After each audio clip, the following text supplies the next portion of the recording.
Hey guys, welcome back to the channel. My name's Jimmy. Today's a big day. We are diving in and we are going to be rabbit breeders by the end of the day today. Gonna go pick up some silver fox does that I found online, and we are going to get this party started. As I stated in one of the earlier videos, we're in the process of doing some aesthetic renovations to our house so we can sell it and move on to our as of yet undiscovered forever homestead. Our original plan didn't include meat rabbits until after the move, but in light of recent world events, we decided to go ahead and take the plunge into breeding as a food source. Mainly because at this point, we're unsure how kindly the housing market will treat us, and if this pandemic turns out to be an extended conundrum, we'd like to have some sort of protein source available. So why silver foxes?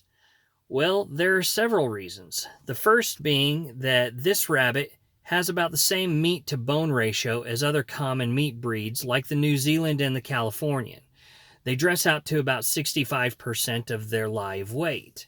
Second, the silver fox is a dual-purpose breed. They were developed in the 1920s for their fur, which closely resembles the fur of the Arctic silver fox. I'm a huge proponent of using every part of the animal, so if I'm going to use it for meat, why not try to do something with the hide as well? Third, the silver fox does are known to be very good mothers, and both sexes tend to have a very laid-back demeanor, which is great when you want to get kids excited about this lifestyle. Finally, they're a rare heritage breed that's considered critically endangered. Call me a sucker for the underdog, but I like the thought that I'm contributing to the preservation of the breed. So these two ladies are 10 weeks old. They share the same sire but have different dams.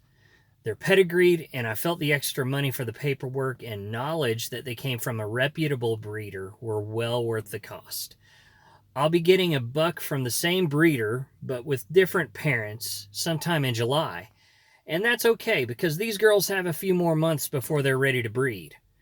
Anyways, super excited to be taking this step, and I hope you'll all consider subscribing to the channel so you can come along for the ride.